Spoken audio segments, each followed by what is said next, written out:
afternoon. We're going to start off with Sue, and then we've got Jamie Pringle, Krysia and Paul Dziedzic, and I think Paul as well is bringing a couple of external partners with him, so I'll try and make sure that that's working before we get there.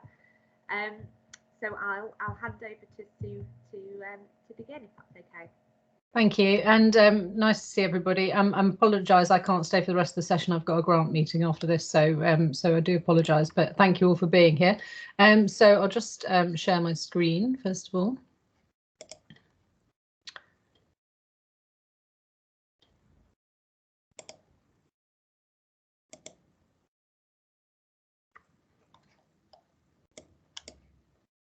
Okay, so hopefully you can all see that.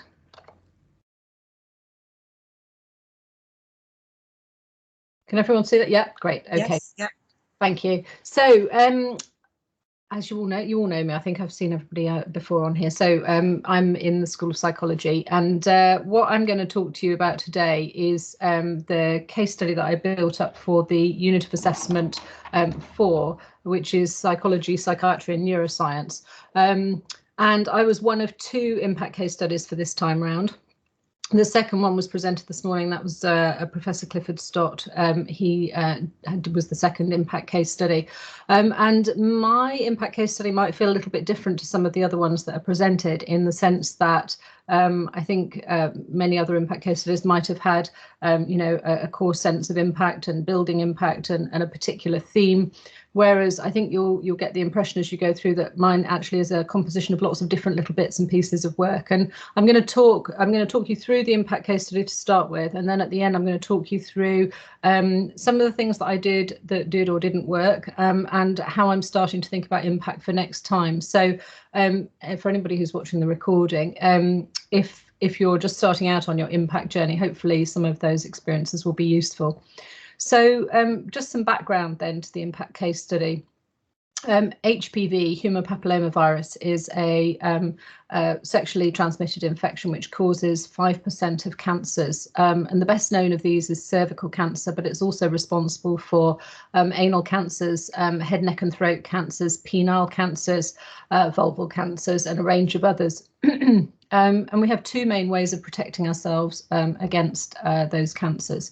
One is HPV vaccination, and the other is cervical screening.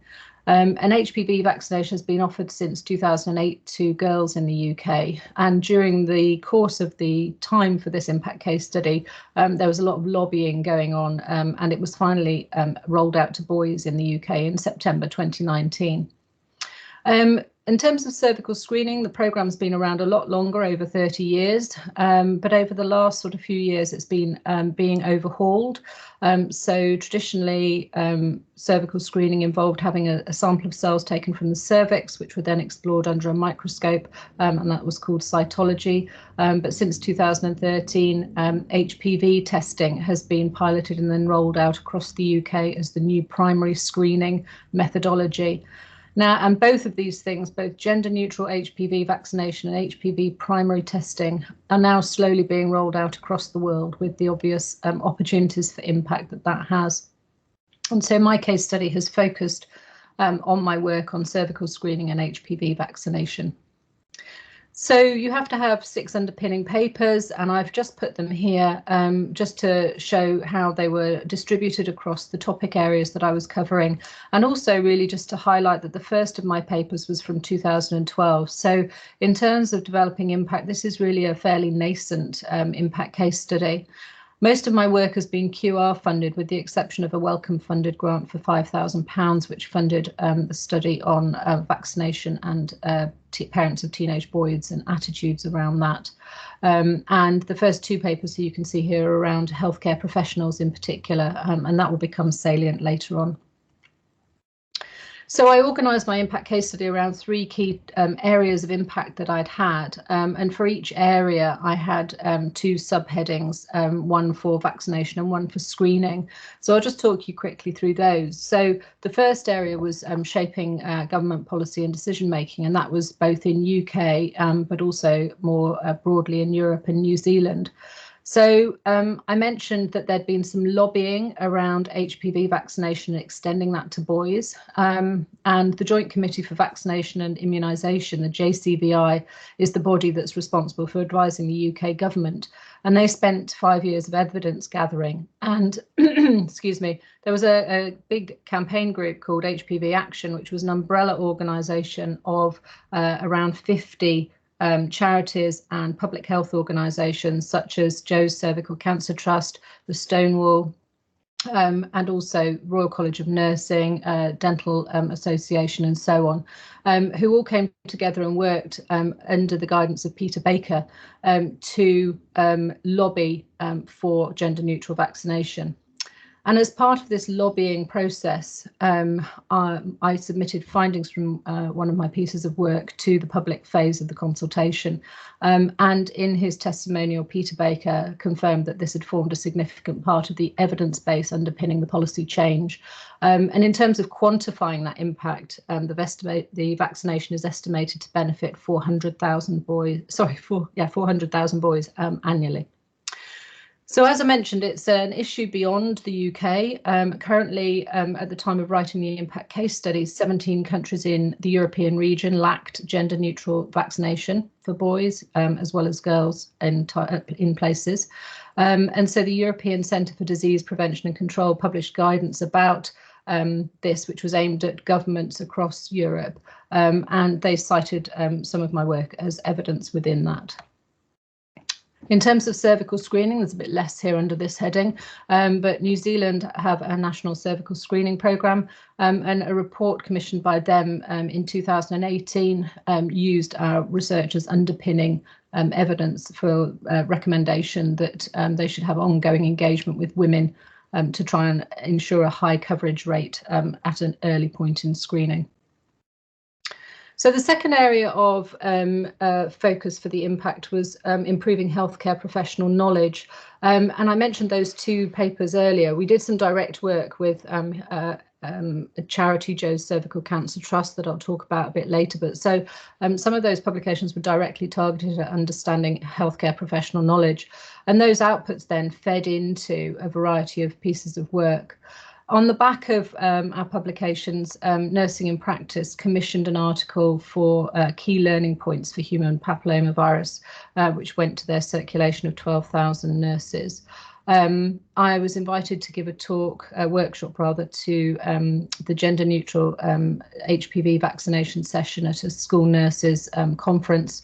And on the back of that, I then gave an invited talk at the Universal Vaccination launch event in Greater Manchester. And in terms of capturing impact, because again, these are outreach activities, unless the impact is captured, I made a point of having surveys to respondents at each of those events to identify how the material I presented had been useful and how they might use it going forward. And the European Cancer Organisation published a major report actually right at the end of the REF cycle in October 2020, which cited our research as part of a 4-step plan for the whole of the European region to reduce the 87,000 cancers that occur across the countries. In terms of cervical screening, I mentioned that Joe's Cervical Cancer Trust worked quite closely with me, and they used the research to advocate for and deliver training to healthcare professionals, and they provided an extensive testimonial to illustrate how they had used the work that I'd done. And this rather blurry screenshot, which was the best I could achieve, is from the Public Health England training site. So the work was actually used to update the Smear Taker online training materials. The third section of my impact case study then focused on raising public awareness and improving understanding. And this is where all that sort of slightly nebulous kind of media work and interactions with people were gathered together, again, with a focus on trying to demonstrate there had been some impact. So Greater Manchester used our work to inform the development of their communication strategy, which was documented in a testimonial. Joe's trust testimonial talked about the interactions that our work had afforded with the 4 nations' national screening programmes to advocate for language around gender-neutral vaccination, rather than talking about just extending the vaccination programme from girls to boys, which was problematic because parents were confused about why boys needed to be vaccinated about something called the cervical cancer jab. So our work informed that work around language development.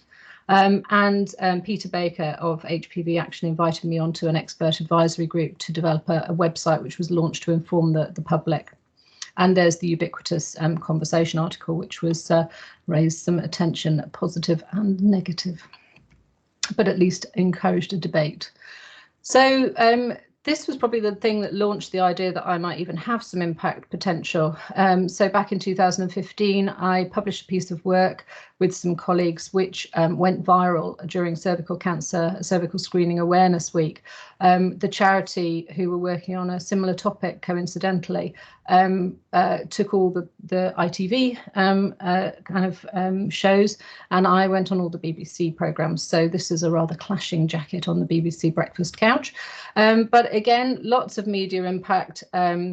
But that is lots of media attention rather, but that in itself is not impact. So in order to convert that into impact, again, Joe's trust confirmed that this attention significantly amplified their own awareness campaign and was influential in enabling them to spotlight the issue of cervical screening for older women. So in terms of developing this, so I have to say that this impact case study was largely a result of a series of happy accidents, actually. My training is actually in cognitive psychology. I'm actually historically been a memory researcher, but in 2009, I had a cervical biopsy myself and ended up talking to the consultant. We ended up working together. And so gradually I then shifted my research from memory to health research. He's since retired, and the work that I do is now independent of that. But that was a happy accident that happened. The paper that I've just mentioned that had a lot of media awareness, it was completely coincidental. It was accepted in the BMJ about 3 weeks before Cervical Screening Awareness Week. It happened to be on the same topic that the charity had chosen for their focus for that awareness week. And so Keele comms team did a fantastic job liaising between the press offices at the BMJ and also at Joe's Trust to delay the publication until the first day of that screening awareness week and to put out joint press releases. So there was a lot of work behind the scenes to maximise that happy accident. My husband and I were able to coordinate a research leave visit, and he needed to go to Australia, so we extended our trip also to New Zealand, and I just cold called people in Australia and New Zealand and gave a series of presentations at the universities out there. And one of those has led to an ongoing collaboration with colleagues in New Zealand, which persists to this day. I was unaware of HPV Action and the lobbying around HPV vaccination until I was well into the research. And so I then contacted them once I had some findings, which obviously is sort of, it would be ideal if you could do that the other way around, be aware of it first. But I think because I was relatively new in this area of research, it was a lot of feeling my way and lots of these happy accidents. And then I had an industry contact me who was interested to talk about the research. And that was the point that not only I realised that I had something that could be an impact case study, but that was also the point at which Keele realised that I potentially had an impact case study. And we all started working together a bit more concertedly. There was a lot of perseverance in this impact work. So I'm not a big fan of the term networking, but ultimately there was a lot of networking, lots of talking to people, contacting people. So Joe's Trust has obviously been a big influence for me, speaking to people in industry, speaking to other academics who are working on these topics at conferences, but also contacting them out of the blue just to see if they wanted to have a chat. It's a bit uncomfortable doing that, but I think it doesn't always bear fruit. So there are definitely people I've contacted who have led to nothing in terms of impact or in terms of moving things forward. And with Joe's Trust, actually, it was really about perseverance. So I set up 6 monthly contact meetings with them just to check in, because I wanted to make sure that the work I was doing was relevant. And and after about 4 or 5 of these, I was starting to think, well, all we do is update each other. I feel like I'm taking time that they don't really have. So I'm going to knock it on the head. And at the meeting, I decided to do that. That was when they said, actually, we're really interested in something you've just published. Let's do some work together. And so that then snowballed.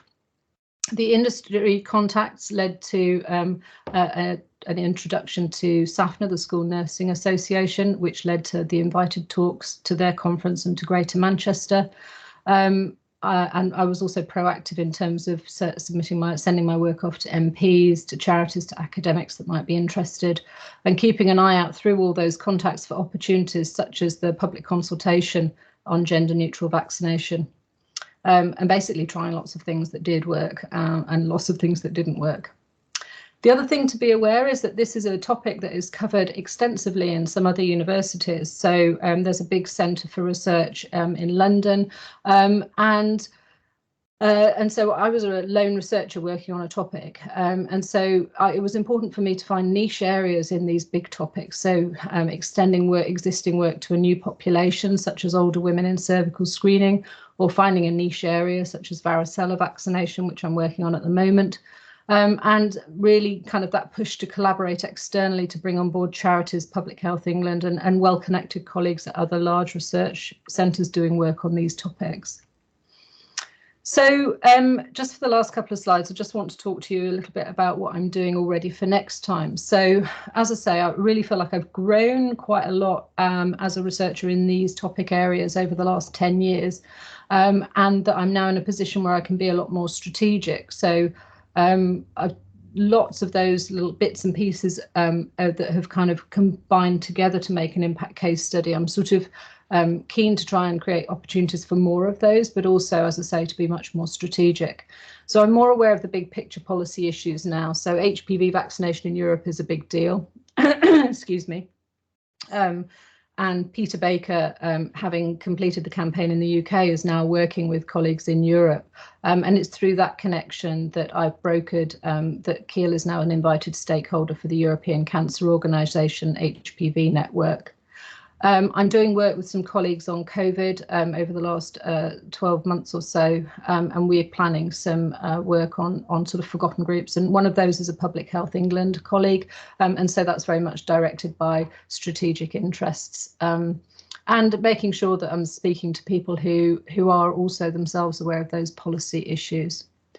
More work building networks. So I mentioned, so COVAX is the COVID project that I've been working on. We've had 4 publications so far out of that work together, and so we're planning on building on that existing network that we've developed over the last year to put in a grant application, but also doing some work myself to build networks more proactively. So a couple of weeks ago had the inaugural meeting of an HPV special interest group, a UK-wide one that I've set up, and making a point of using contacts to broker the strategic targeting of dissemination of the work that I'm doing.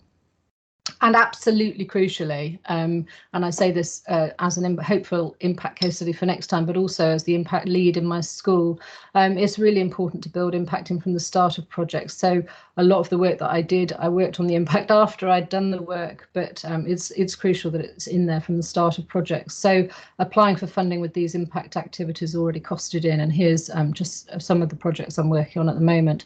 And crucially, starting now. Impact takes time and can't always be predicted. So although REF feels like it's 7 or 8 years away, that in terms of impact, that's not very much time. So getting cracking now and really building on the base that I've had from this time round. So that's it for my presentation, and I'm happy to take any questions if we've got a few minutes for questions. Thank you, Sue. That's great. We have actually somehow ended up in the wrong meeting. So what I'm going to suggest is we take some questions now for Sue, and then when those questions for this presentation have ended, we're going to have to leave this meeting and join the other meeting, because we've got a couple of externals joining us in about 45 minutes, and they don't have an invite to this one.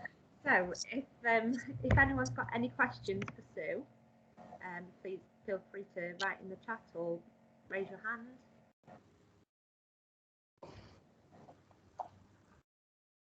Krysia's got a hand up. Sorry, I'll chair it. Krysia.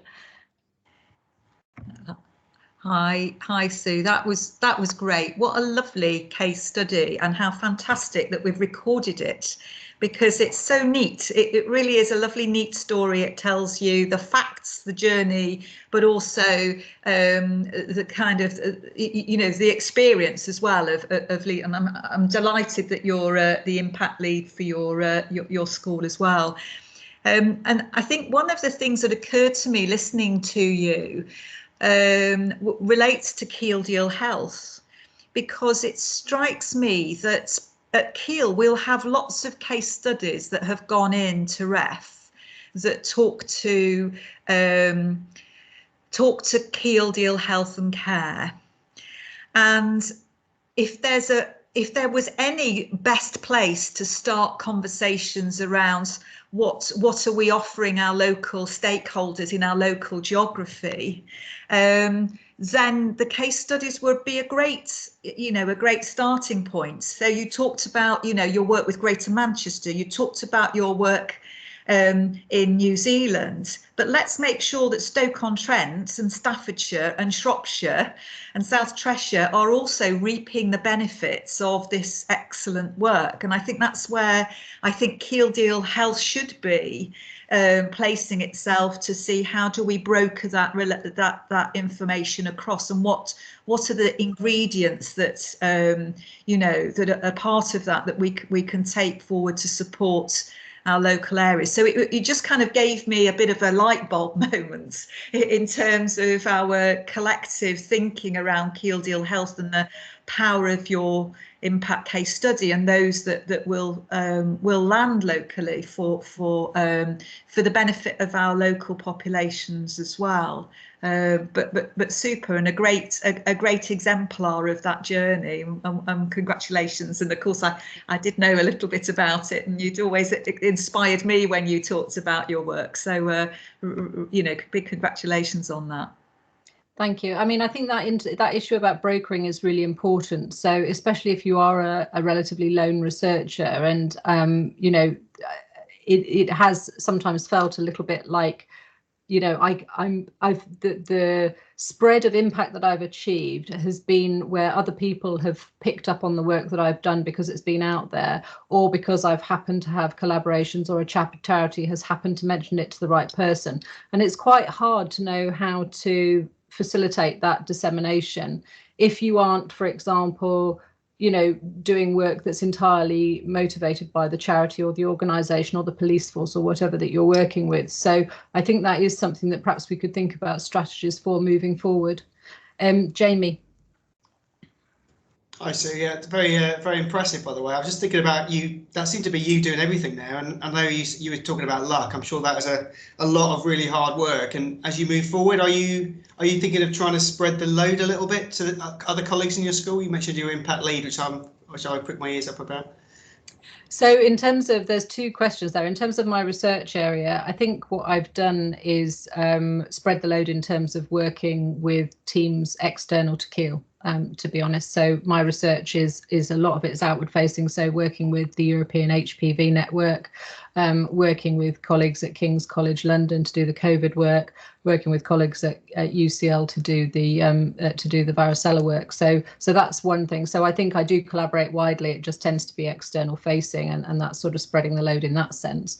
In terms of the school work, what we'd want to be in a position to do is have a choice of impact case studies next time, so that, well, two things. Firstly, I think there's a moral imperative for us to all do research impact where appropriate, in the sense that we're publicly funded, and I think we have a moral imperative to give back where that's appropriate.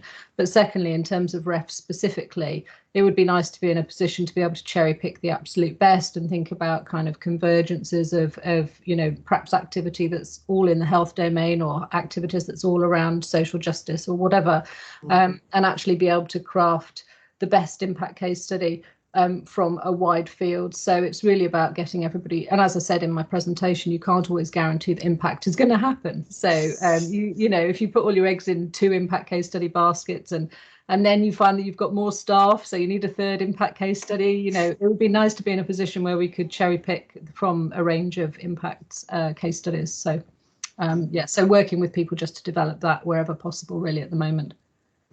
Thank you. That's great, thanks. That might be a good place to stop, Kezia, if you need to go on to your next. Actually, I think Joe's just messaged and he's trying to add the external people into this one rather than. Okay. Sorry about all that. I think That's all right. My newness to Teams, having just come back from maternity a couple of weeks ago. Absolutely fine. Okay. Yeah. So unless anybody else has any other questions for Sue. Okay, thank you, everybody, and I'm really sorry I can't stay for the rest of the session, so I hope they go well. Bye. Thank you very much, Sue. Okay. So next we have Jamie. So Jamie, you can take it away. Yeah, no problem. Take my screen's going to work now. That's why I come to work.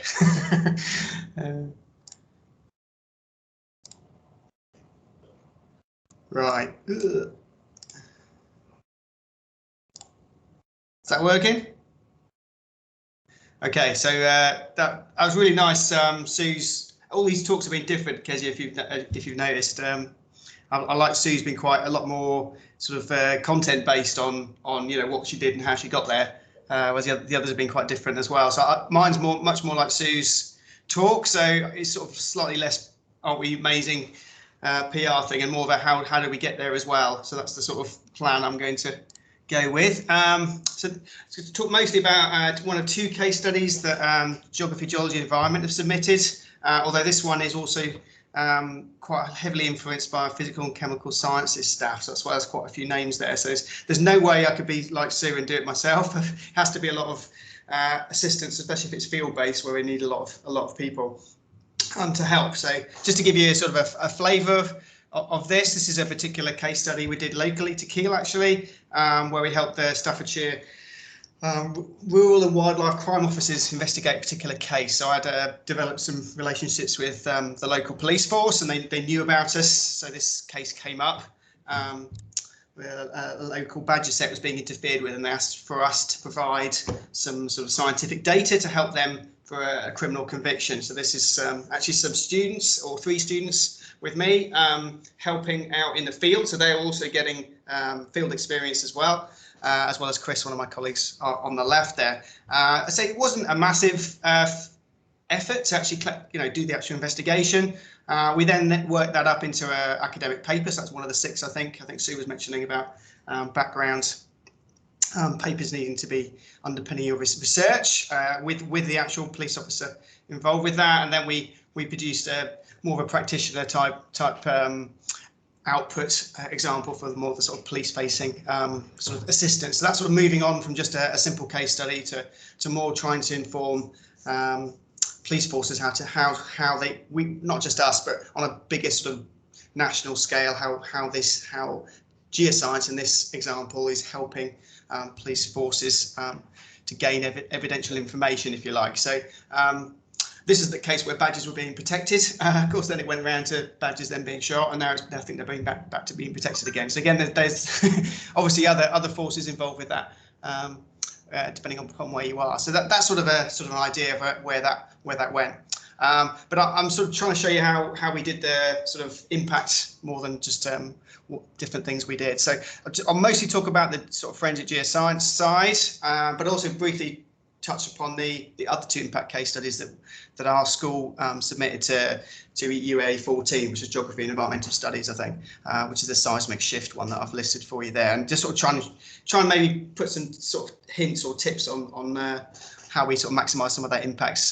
Trying to overlap too much with the previous speakers, and may sort of think about things for yourselves, for attendees, and just to show you the shot there of a nasty looking field site with tipping and things, because it's not always that pleasant area because we're mostly field-based site investigation sort of side of things. So it's not all pleasant trips to go and visit. So just briefly talk about the first one, the seismic shift one. So this is mostly we're at a long-term geophysics research team here at Keele. I'm probably sadly winding down a little bit now, but certainly been here at least as long as Keele have. And we had a big research team from the sort of noughties, really, I would say, led up by Professor Peter Starnes, my old boss now, who's now retired, and had some big grants coming through, big papers. It's quite easy to talk about the underpinning research. And basically, this is also a little bit opportunistic, as Sue was mentioning in her talk, where we had these man-made earthquakes happening in Lancashire, if you remember, in 2011, and then that produced a catalyst for this impact case study. So then we started to work with other UK universities, talking about delivering baselines of what sort of levels of earthquakes are acceptable or not, based on past events and some sort of numerical modelling methods. And that's sort of a high level, sort of advised the sort of UK government on what potentially may be causing it, where it's appearing, and what the procedures might be. So, and then Peter did a lot of work in the House of Lords and in government, talking about how this is going to be scientifically investigated or controlled, if you like, and led the sort of traffic light system of larger than a magnitude of 0.5 on the Richter scale is not good, and anything less than that is okay. So that side of things was quite easy to evidence. Peter retired sort of near the end of this last episode, which obviously got a bit messy with writing up stuff. So happily, my head of school stepped in with also Kat, who was in the RAISE office. I have to say she was excellent trying to get background information and supporting studies. So we managed to get obviously some testimonials from the government at that time, the Secretary of State. And we've also managed to sort of quantify some of those impacts, looking at sort of making spreadsheets of media coverage, looking at sort of relevant articles, oil and gas reports, House of Lords motions reports, guidance and strategy. So that sort of thing, it was relatively straightforward to evidence, I think, and that we're relatively happy with that impact case study. So, because it was quite a big group, quite a long history, I think that was quite straightforward, which was less so, I guess, with this next one. So this is, I just want to show a quick video, if I can, of our next one. So this has moved on to this sort of forensic geoscience one, sort of aiding the police and the community. This is just my technicians actually just mocked this up.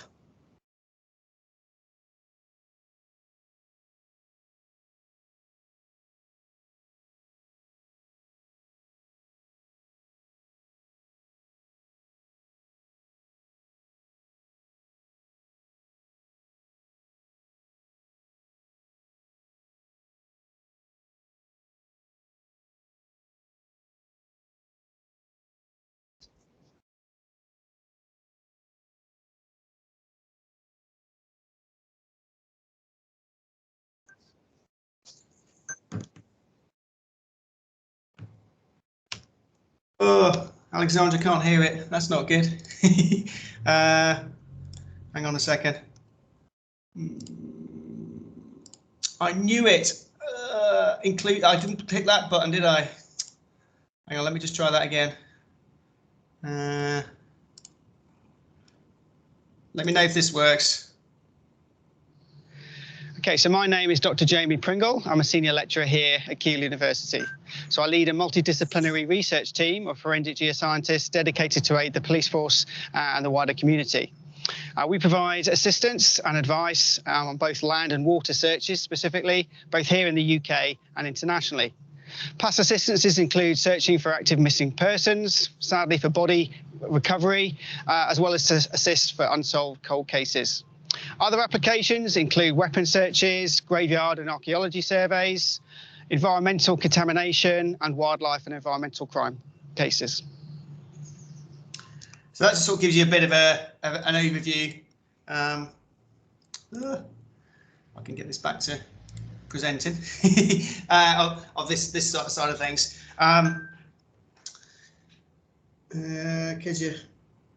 Oh, hang on, I'm just checking my messages on my phone on my Microsoft. Problems persist. Recommend setting up a new Teams meeting. Ooh, okay. So yeah, underpinning research, that's relatively straightforward, I would say. So we sort of split that into sort of campus-based research, if you're not familiar with that. So we've done quite a lot of work on control studies where we sort of cheat because we know where things are, and then we can start looking at optimizing search strategies to look at different equipment configurations or things of burial times or major variables, that side of things, and then we can push that forward into sort of more the police sort of strategies and what methods they should use or maybe what they shouldn't use, as well as looking at other sort of items of interest, so more archaeology perhaps, or environmental studies as well, which we sort of publish and work up. And of course, these are all multi team efforts on this. It's sort of a big work, like as you know already. And we also, you know, PhD students and even master's students get involved with these as well, which are co-authors on these papers. You probably know, you really know the paper impact things and these alt metrics things. I don't know how serious you take them or not, of course, but you can do quite a lot of work with that. And as Sue mentioned, the media communications team at Keele have been excellent in the past, working up things, letting us doing press releases, contacting journalists, trying to raise the profiles of research that you do. So that's quite a useful method. I would definitely recommend doing that. This is some sort of British resistance wartime stuff we've been involved with in the past, and that's quite a useful method of at least emphasising in sort of media coverage. You can say that, and although Sue mentioned it isn't defined as impact, that can help, I guess, to do that. So that's quite a useful methods in there. I think some of my colleagues retweeting that as well. Collaboratively as well, that's quite useful. As Sue mentioned again earlier, talking to external colleagues at other universities is really useful, or practitioners as well. So that's part of something that we're also involved with. So working with other experts, maybe slightly different specialties to us, has been really useful.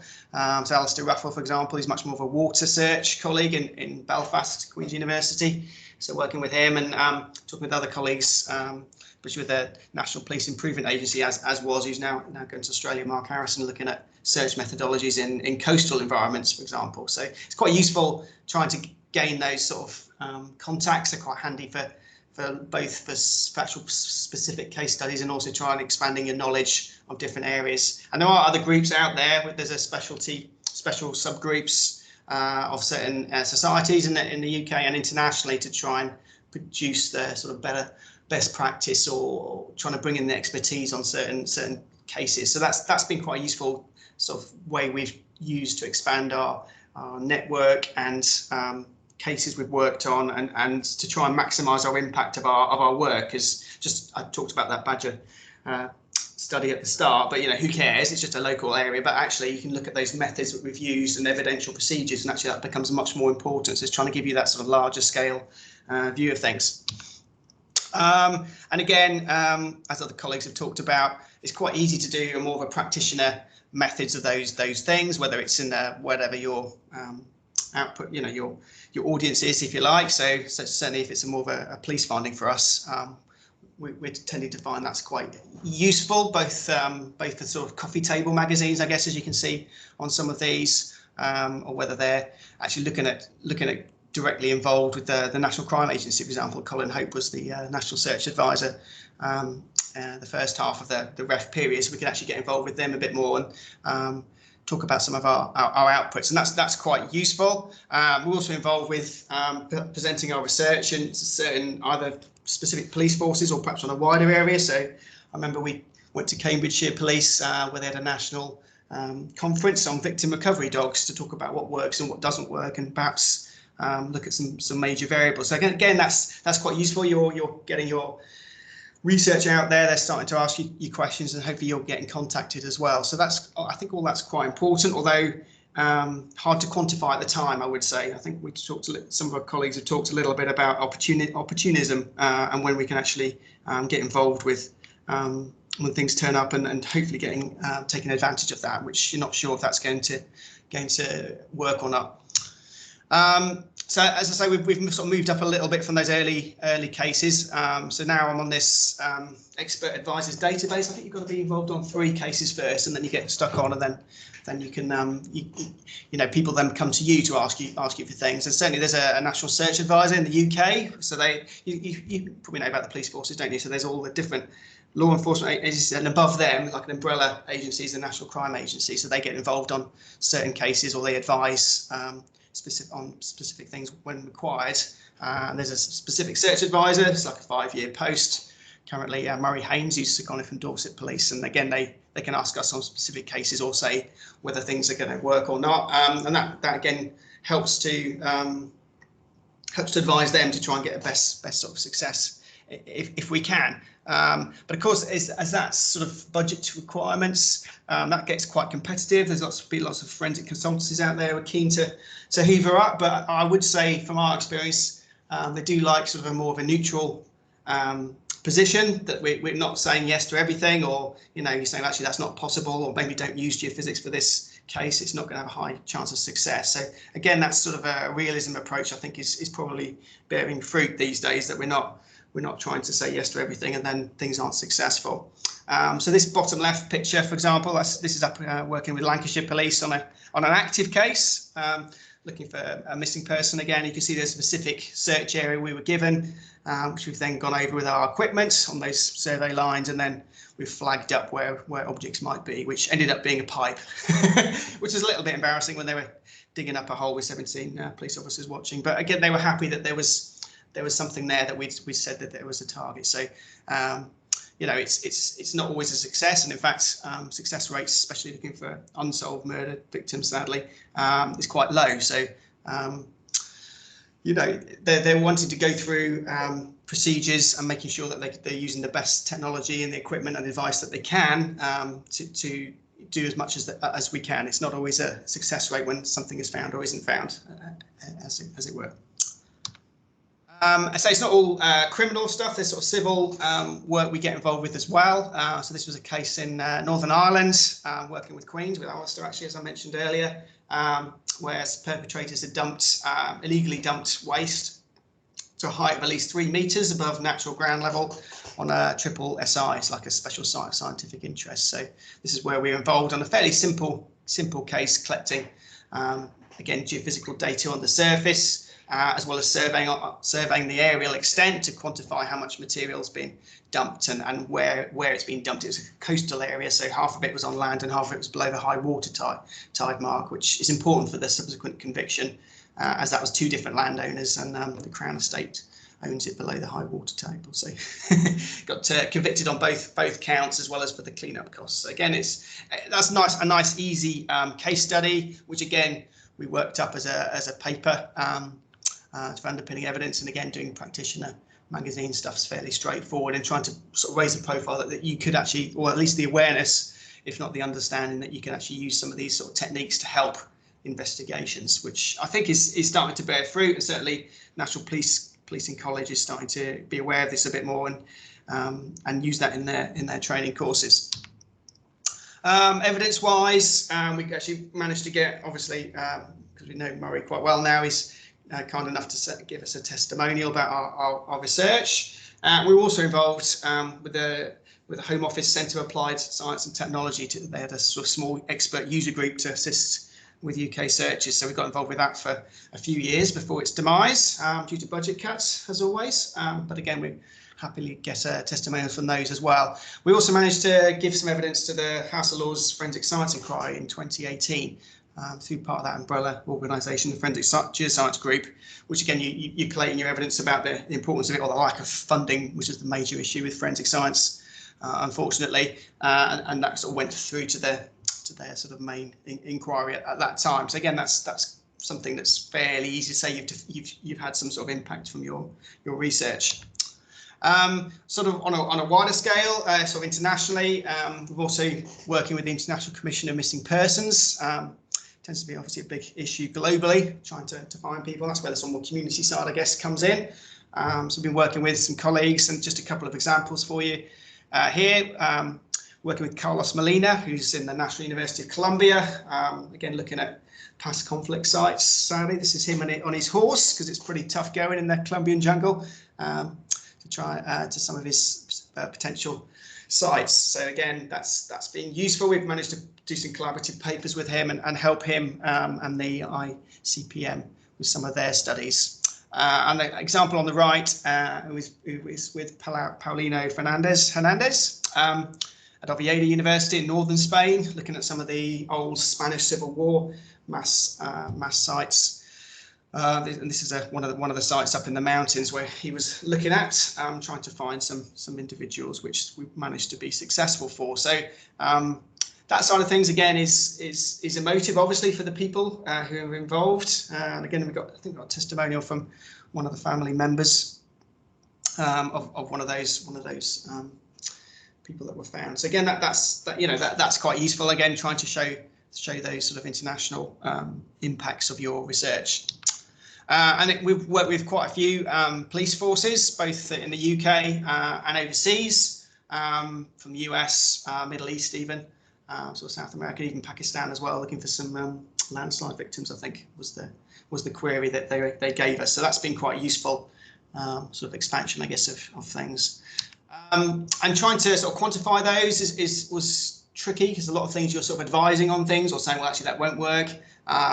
So one method we did come up with, we managed to sort of work up some search costings that the National Crime Agency guys kindly provided, and then we sort of started to quantify, what was involved, number of search team days that perhaps police searchers would do, how much that would cost, and then how much we did, and then how much that sort of saved. Sort of trying to quantify sort of time saving type thing. So that's one of the databases that we generated as evidence of our work.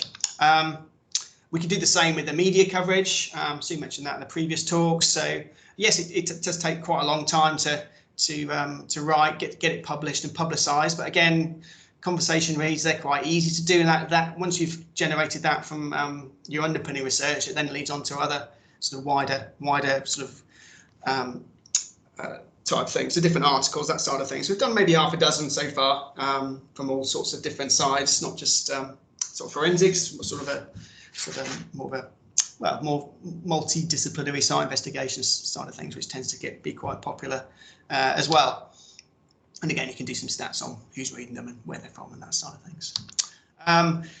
Tends to be as well, the broadsheets pick these up, which is quite useful in national media, international media, and even down to local media as well. So again, they're quite useful, I guess, to try and show that your work is actually important and people are actually reading it, which again is useful. It tends to be quite a lot of time on the phone as well, and radio interviews and that side of things. But it's, again, I think that's useful to show that your work is having a difference. So again, we've made a sort of a media spreadsheet, like I've shown you before, sort of linking it up to where the things were given, and often they have sort of readerships and that side of things. So again, that could be quite useful if that's something you're thinking about, how to try and quantify your impact. That's something you can actually generate. So let's see if they think it's interesting once we get the ref return back, or not, whether they think that's a useful method. But again, that's generally quite easy to generate. I think Kat actually did a lot of the legwork for me here, looking at these Roxall media things, gives you databases of outlets if that's useful to know. So yeah, just some more stuff there. And again, they tend to repeat stuff, especially if you get on the radio. They tend to repeat the interviews, which is quite useful. I think there's that earlier BBC 4 one gave. And then we did a little bit on the news. It seems a little bit random what they pick up and what they don't pick up, and you can't really say which ones they're going to find interesting. So again, it's quite a bit of effort trying to disseminate each paper or each project that you're doing, and you're never sure which one they're going to do. So if you can, and again, I've got colleagues who help with this. It's not just me doing it all. It's certainly helpful to try and promote your as much of your research as you can, and hope that something is interesting, or they find it interesting, I guess, for that. So yeah, as sort of quick conclusions then. So certainly your research that you're doing anyway and work that you're publishing anyway, a lot of it will be planned. Some of it's opportunistic. Some people will ring you up and ask you about stuff, so you just don't know. But generally, I say yes to most things. And trying to maximise your impact there's a lot of methods in there. So we're obviously familiar with articles and practitioner magazines, but there's other stuff you can do as well.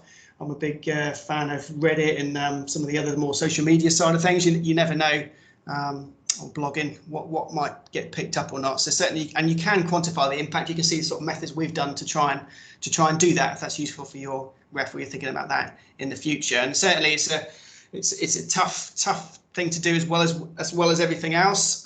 So for me, I definitely need more people, which has been helpful, and that tends to grow. Not just academic staff, The RAISE group have been excellent through this, and technical support team I've got in both schools has been great as well. As mine's more sort of work intensive in the field, we tend to need more people as well. So certainly have a lot of variety of things. I've certainly been helping or getting either PDRAs or PGRs or PGTs or even undergrad projects. If you can get them to supervise them and get some pilot studies, that can help you moving on to the next phase, or maybe collecting some data to help you for the next pass. I've been slightly clever with that to try and keep pushing that forward and justify some of my time on it, because you're never sure of which ones are going to work or not. So that would be my other top tip for you if you're thinking about that in the future. Look at that, 25 minutes, perfect.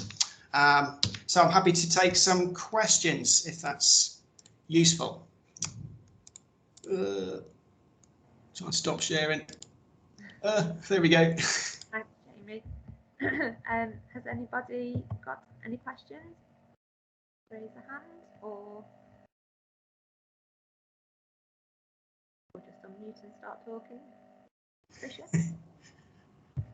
Yeah, no, that was great, and congratulations on all the work you've achieved. I think one of the things that occurred to me was, are there any methods that you do that could be transferred as tools and tips for local communities, so that the non-specialists, because clearly you're penetrating an amazingly diverse and varied places in the world and bringing the skills and the expertise there. But in some of the examples you gave, and it's just, I don't understand the discipline well enough to know that, but whether or not there's some, sort of top tips guide, kind of more as a populist sort of information that's not the specialist, but it's good for people to know. Yeah, well, we do get involved with the local archaeology societies. So there's a Cheshire one and there's a Staffordshire one. So we've done projects with them in the past, which have been good fun. They've always they want to come along and play. I think they think it's time team still. So we do a bit of stuff with them, which I think they like. And we do sort of outreach stuff with the Potteries Museum and Art Gallery. So they have a sort of outreach days there, which we've done maybe 4 or 5 of those. So we did have a Heritage Lottery grant, which I'm not allowed to do again apparently because it's too complicated to administer by Keele. But again, that's been quite useful for local schools, colleges, and that side of things. So I have been doing the local side quite a lot as well, which I haven't really covered in the presentation. But yeah, I guess we've made online resources as well, so posters for information and things like that. But certainly we could do better trying to promote that, which I'm a bit nervous now you're saying all that. It's not getting picked up. Of course, the summer schools come as well. I don't know if that's happening this year, but we do talks on that. Even like things like science of World War I, if it's a World War I theme or something like that, and talk a bit about geophones and how they worked out where things were landing and tunneling under the Western Front and stuff like that. So just trying to pull in for the more local side. So yeah, we are doing some of that stuff, Krysia. It's a good question though. Jane, you got your hand up? Is that okay? Yeah, thanks so much, Jamie. I thought it was brilliant, and I love the way that you were doing the project collaboratively. And I was just, could you explain a bit further how that was balanced with the underpinning research? Because I think in my initial sort of briefings on sort of how the impact case study worked, I didn't understand that you could have the collaboration in the underpinning, sort of how that all linked up, and I just thought that's a really, really good way to develop the impact case study. Again, it was quite opportunistic. Carlos, my Colombian colleague, he came on a Santander fellowship, which, in the old days when we used to have a Santander thing, they used to give little grants out. It's only like 5,000, I think. And he came over for a few weeks, and then we sort of grew that from there. And then took him a lot to get him trained up a little bit, shall we say? But he's great now. And then we published collaboratively. I haven't been to Colombia myself. We sort of most do things remotely. But that's certainly one aspect of that string. So I did like an archaeology string and a forensic string, and then a sort of a geoscience search string. So yeah, no, that's in there. I don't know, Kezie, if they're allowed to, but I mean, I presume the ref impact case studies will be published, won't they? So we can give copies to people so they can have a little read through. I mean, I'd probably recommend that. Yeah, they ultimately do get published on the ref website, I think. Anyway. Not sure. I've not been involved actually in the rest this time, so I'm not sure where they've been stored or whether they're available. Yeah, I can always send it to you direct, Jane, if you want. Just drop me an email. I can send you mine. But yeah, that's been quite useful, and that's part of my media or the cases. I've got a UK section and then an international section where people have asked me stuff. So I had a guy. We've done everything from Vietnam, say South America, Middle East, North America, and in Europe as well. So that's certainly, I can justify that in time. Absolutely. Yeah. Thank you, Jamie. No worries. Clifford's. Hi, Jamie. Mine's the where next question, I suppose. Obviously, that the impact case studies there. You've got a sort of fantastic network of partnerships in place. What's your thinking about the next kind of development here? Where are you going in research terms, and what are the kinds of impacts that you're anticipating across the kind of next phase of the development of your career here? I mean, a lot of our work's been very much terrestrial based or land based, whereas in fact 3 times as many people get sorry, this is a bit grisly, get thrown in water or lost or drowned in water, as you know. Certainly you can see that with the annual migration of people around it sadly drowning in water. So I think water's our next phase. So you probably saw some of those photos. We're trying to get an aquatic capability out there. I think that's going to be the big growth of sounds a bit grim, doesn't it? Of research, I guess, in the next few years. And ideally, we'd have a cold case institute. That would be great at Keele. I think we've got the capability to be to look at those side of things, but that'll need some investment, I think. Certainly, forensics very popular. Undergrad numbers are huge coming in CPS anyway. And I don't know, it still seems that sort of interest with people as well. So I can see another impact case study progressing it. It's hard to tell, a bit crystal ball gazing, isn't it? I'd like to do training courses, I think, a bit more. I've been running near surface geophysics training courses for postgraduates nationally the last I've done that 4 or 5 for NERC now. Did another one at Easter virtually, which is a challenge. But it'd be nice to push that a bit more mainstream, I think.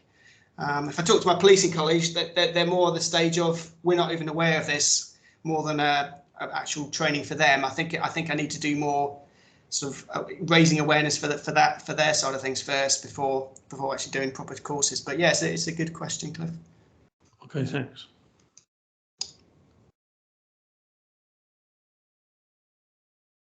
Okay. I can't see anybody else with their hands up. So thank you very much, Jamie, for that. Just an update. I'm still not quite sure what's going on because Paul's session is at the end, and he's got a couple of external people who are meant to be speaking who seem not to be able to join into this meeting. So I'll pass over to Krysia for now, and then I'll have to update you again after that. Thanks very much. Over to you, Krysia. Okay, can you see that okay? Okay, that's great. So the take that I'm taking for this particular session is more of the kind of the general approach that we have had in the Faculty of Health, and we have an Impact Accelerator unit, which is in the School of, or hosted by the School of Medicine, and that's very much been the central focus of how we've approached and curated impact in the Faculty of Health around the Research Excellence Framework. But it's talking more about what we do, and REF is just one small part of what we're doing there.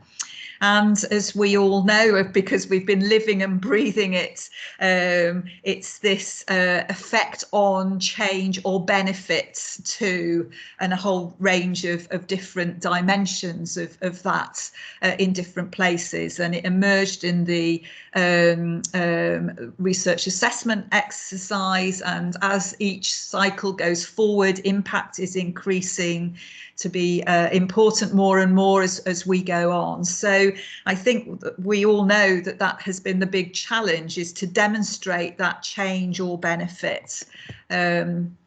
So the focus is the Impact Accelerator unit, and this is what we are generally there to try and achieve. So it's optimising opportunities for impact of health and care research in practice and policy, ensuring right messages and right products are targeted to the right audience to optimise impact and provide a focused approach to implementation activities.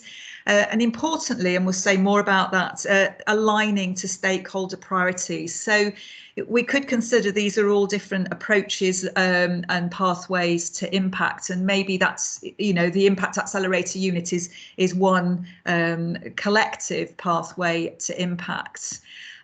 What we've learnt over time is some of the enablers of impact, so leadership of this, and it can be distributed leadership, so it's not a hierarchical approach at all, and we can have patients and public as leaders or clinical experts as leading in this space for us. As we've heard already, there's never too early to start planning, and we are always looking to ensure funding of the work that we undertake as part of the Impact Accelerator unit.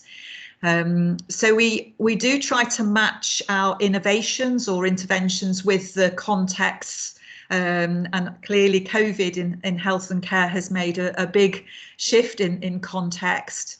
But we look for clear, credible products, and again, making it easy for people to do the right things. And we draw heavily on dedicated individuals with a range of skills to bring to the table. What we also do is we run an impact bucket. And of course, you're all probably thinking about just an everyday bucket, but I'd encourage you to think of a champagne bucket that you can celebrate your successes with.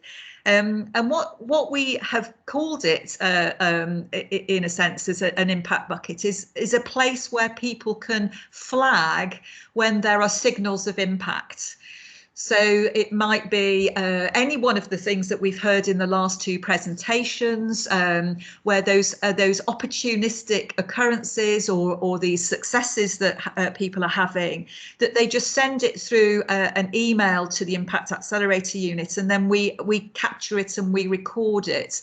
And clearly over time we've got better at recording impacts that are reported in a way that could be used in a future impact case study should it be necessary and should it be needed. And it was very helpful for us in our journey this time, because the Faculty of Health was asked, do you have an extra impact case study that you're hiding under the table? And we could look in the bucket and say yes, you know, and here's one we prepared earlier. So that was really, really helpful. So the individuals really are a cluster of those who have naturally gravitated to this area, and we think of ourselves as knowledge mobilizers. So we have academics, we have non-academics but clinical partners, we have those who are clinical academics, so they bridge both worlds in that they practice health care, but they're also research leaders or junior researchers. We have leads of patient and public involvement, managers, professional service staff, and we're all integrated as one community. And we look to co-produce transformation, and that might be health and care, through incubating networks, forming what we call communities of practice, and I'll talk a little bit about that. Developing impact case studies is one of the things that we do along the journey. We host evidence-based practice groups, so whereby general practitioners or musculoskeletal health professionals or nurses working in general practice, they can come with important clinical questions. They work with academics, and we come up with some of the solutions based on the research that is found. So that's not all Keele research, that's any research. We develop the patient's voice, and importantly, we try to keep it real so that it's practical and it will work in the real world.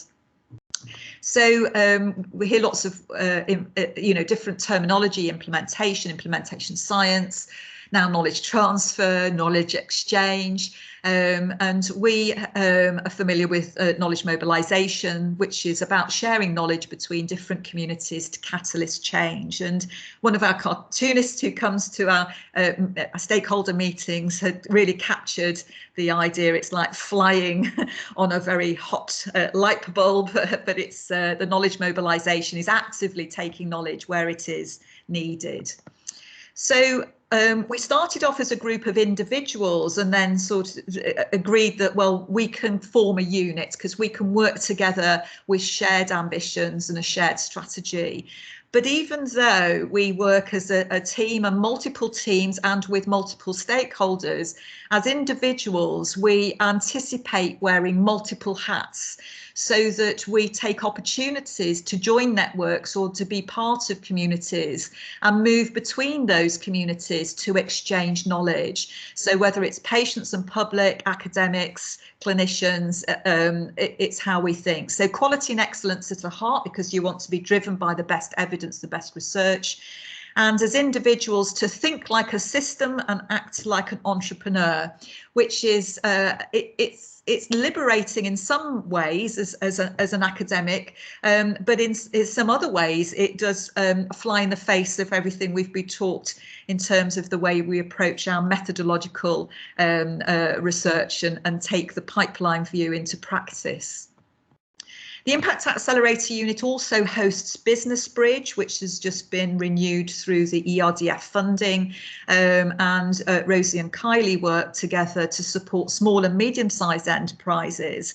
And their approaches are also around mobilising knowledge. So whilst they're in a very different sphere to us, they're still working in the health discipline, that there is the approach of brokering across silos and across different organisations that's important. So in order to work in this space, we have to share values with those people that we're collaborating with and we're co-producing with. So our stakeholders should, and we try to, share power equitably and responsibility equitably, and to share a common understanding of where we're going. And along that way, we do take seriously the importance of building capacity, respect and recognition, continuous communication, clear and relevant goals for mutual benefit, and it's interdisciplinary. And these are very much drawn from values from the National Institute of Health in the US, when they were developing participatory community research designs. So public involvement and engagement is something that's very embedded in health and care research. And we have over 160 people, I think, in our research users group. So we have patients already involved in generating the research, but now we have embraced that in terms of our implementation activities and our impact activities. And we have a group who are called the Lay Involvement in Knowledge Mobilisation, or LINK group, and they bring all of their own networks out with the usual networks to the table to help us think about the impacts that some of the research that we have may have beyond our boundaries. So this is what we use a lot of, community of practice approach. So here, many of you will be familiar with this, you know, a group of people, they share a concern, a set of problems, or are passionate about a project and topic, and deepen their knowledge and expertise in the area by interacting on an ongoing basis. So not a one-off, it's an ongoing relationship. So there's a shared interest and a common knowledge being discussed. The community represents the joint activities, and the practice represents the shared repertoire of resources. And this particular image shows us an international one where we had been working to implement some of our work in supporting the care and management of joint pain for those 45 and over, often called osteoarthritis. And we have been working with Portugal, Denmark, Norway, and the Netherlands. But we were not only working with the academic teams, we were also working with their healthcare colleagues in those countries and their patients and public community from those countries as well. And it just so happened the international meeting was in Liverpool that year, so we brought everybody to Liverpool to have a meeting. We do take an academic approach, so we use knowledge mobilization theories, models and frameworks. We draw on implementation science. We also draw on improvement science. We strive for co-production, recognizing it's a bit of a ladder, and the further down the ladder you come, the less the less you are achieving that. But we do achieve that where we can. And importantly, we distill our initiatives into proposals and projects for funding, and that could be an individual getting funding or an initiative getting funding. And it was really interesting, the Vice Chancellor's, thanks to everybody around the REF, and acknowledging that the university themselves had invested 400,000 over the REF cycle in impacts. I was interested to see Cambridge University in one of their recent public sort of reports saying that they have at their disposal £4 million a year for impact. The unit itself is probably underpinned annually by £250,000, and then on top of that we generate funding to actually undertake the project. So over a 5-year period, we're probably securing £5 million within which we are able to do our impacts activity, and that comes from a range of sources. And one of the advantages of being on the hub between research and practice is that you can also access other funds that are not the traditional health research funding that we have had in the past. And again, acknowledge, as others have done, that Ray's James Cook and his team have been fantastic at actually highlighting that these funding areas are around, and also supporting us to apply for that funding as well. We also, as any sort of vibrant research community would, we're also keen to research our activity. So we have a research strategy that is emerging and that we are looking to secure for a longer term, to understand the activities we're doing and how we do it, what are we learning, what do we do well, what could we do better, and what must we improve upon. So we're doing the research activity through that. And then it's really understanding from our stakeholders if we're getting it right. And here are some quotes in one of the studies that we had that took an implementation path. General practice in Shropshire saying there's a positive and can-do attitude. Everyone's views and contributions are not only sought but listened to, debated and valued. And then patients involved, saying the patient has a voice and I'm finally being listened to. So these are for us indicators that we're getting the approach right, but we are actually co-producing it with this community. So it's also across the board. So where are we now? Well, we know that we've submitted, we had 8 case studies in the end that were curated that have gone through to the REF, and we're now working towards the next REF, whatever that will look like.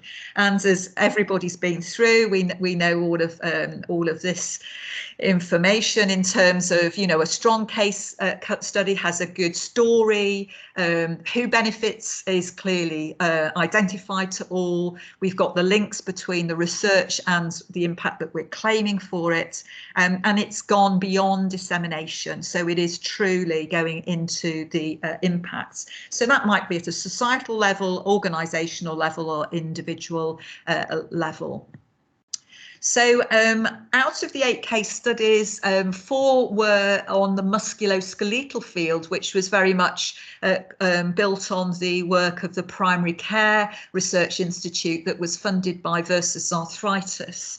Here's just an example. So the one around transforming therapies and services in primary care for musculoskeletal pain, it is really about our researchers enhance information available to patients, supporting self-management and guiding those with musculoskeletal pain and seeking help, accessing treatment and staying well. And this work was built around a document where the National Institute for Health Research performed a themed review over 10 years of funded research in this field, and they identified 52 studies, and half of those were from our unit. So clearly there is a great benefit for the Impact Accelerator unit to look to implement moving forward and not as a whole. And that's where it came out with the messages that really the big messages were helping patients seek help, access treatment and stay well. And our link group, led by our knowledge broker Laura Campbell and working alongside the Child Society of Physiotherapy, produced the equivalent document for patients and the public, and we gave that to the NIHR to run alongside this. So we realised there was a bit of a gap in explaining it all for the public, and we offered that. As a result of that, we've had additional funding that has come from the NIHR to do more work and more research in this area, but we didn't set out to do that. That was something that came as a result of that. And the next, oh, I've just lost my slides. Can everybody still see my slides? Yeah, okay. So the next thing that we did was we looked at implementing stratified care for low back pain, and this was one of the 100 innovations that had been proposed for universities, and what had universities ever done for you, and this was one. This was also, back pain was one in the last research assessment, and in terms of it being alongside others, the one that it was next to at the time was Dolly the sheep. So the impact of Dolly the sheep was on one page, and then our back pain case study was the next page. But this has gone on on a subsequent journey with new research, culminating in Public Health England doing a return on investment piece around it, and determined for every £1 spent you have or invested in this approach for managing back pain in primary care, you have a return of £226.23, with an estimated annual societal savings of £46 million. So even with that level of evidence around it, we still need to do a lot of work with it. So moving on to the next case studies. One of the case studies that didn't make the cuts, as people have said, you know, we had a selection of case studies, and some of them weren't ready to roll in 2021. We had got some Impact Accelerator funding from Keele to look at how we might work together to bring our musculoskeletal research and our mental health research to see whether or not together they might actually demonstrate an impact. And with that, there were a series of workshops that were actually hosted by junior researchers at the time. They're more senior now, but junior at the time. One working in mental health research and one in musculoskeletal research. So Johnny Quick and Tom Kingston. And together they brought together stakeholders in the university, GPs, commissioners, patients, policymakers, NHS managers, to talk about the research, what are the issues and what are the gaps. As a result of that, when some of us in the Impact Accelerator unit heard from the Health Foundation that they were interested in innovations that looked at supporting people with back pain and anxiety and depression, who would be interested in working with them, we were well placed, because as part of our network, some of us were members of what they call the Q community, and we were up there and ready to roll with the group. So we had Nikki, our manager, Laura, our knowledge broker, working with our researcher, Carolyn True-Graham, who's leading one of the leads for mental health research. Tom was there, had our patient representative, and Kay, who's actually a consultant physiotherapist in the local NHS. She's an honorary chair with us now in the School of Medicine and the Impact Accelerator unit, but she had been the lead and the author of the back pain case study. Together, they bid for funding from the Health Foundation, and they had £2,000 to actually initiate this work. But what it led to was the request to go for further funding to the Health Foundation. And they then secured £100,000 to work together with stakeholders, and they've produced this fantastic resource for people and health professionals with musculoskeletal pain and anxiety and depression. Tomorrow morning, we're going to talk a little bit more about that. So I'm not going to cover it here, but if you're, for your own personal interest, or for those of you who you know who might be interested, you can actually take that forward and take it from there. So I've just lost my slides again. I don't know, they seem to be hidden by the screen. So I'll see.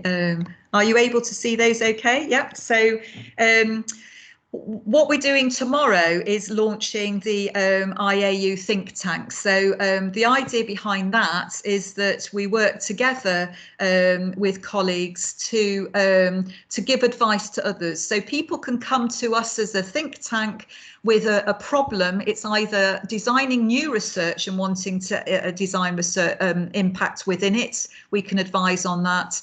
It might be, how do I secure funding and take my research into the real world, and we can support that. Or it might be, I've got some ideas for a case study, and we can listen to that. So we're launching that tomorrow. We're piloting it in the School of Medicine where we're hosted, and then we'll see where that takes us.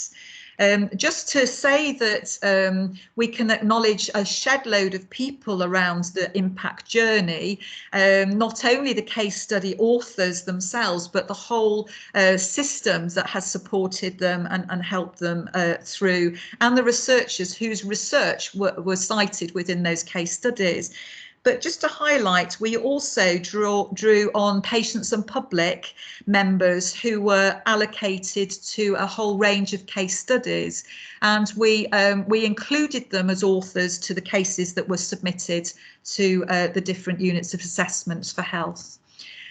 So also acknowledge all the different funding sources that we get for the ability to do this work, including European funding as well, for taking the work forward. And I think it was just to finish on this concept that, the Impact Accelerator unit does the implementation impact, and that is at the heart of our activity. So for us, Impact's for life and not just for REF. REF's just a very useful vehicle to help us along the way. So thanks very much for that. And if you're interested in the think tank, if you're not able to make it tomorrow, hopefully that will be recorded too, and you can look at that at a further date. Thanks very much, Kezia. Thank you, Tricia. So time-wise, we've not got much time for questions actually. So what I'm going to suggest, hopefully you'll see that I've made a new meeting, which is Impact Showcase, and it's just Paul Dziedzic. So what I'm going to suggest, if people could exit this meeting now, and then we can, if you could join that second meeting there, and if you've got any questions for Krysia, if Krysya's able to join that meeting too, we can save them for after the next presentation, just so that we've got enough time for everybody. So, If it's in the chat box, then the link. No. no, it's not in the chat box. Oh, Jane, I won't have added you. I'll add you now. But I'll add everybody else. Krysya, you should be able to see it as a Teams meeting. In the calendar. In my diary. Okay. Yeah. Okay. Okay then. See you in a bit. Thanks very much. Okay, thank Bye you. then. Bye.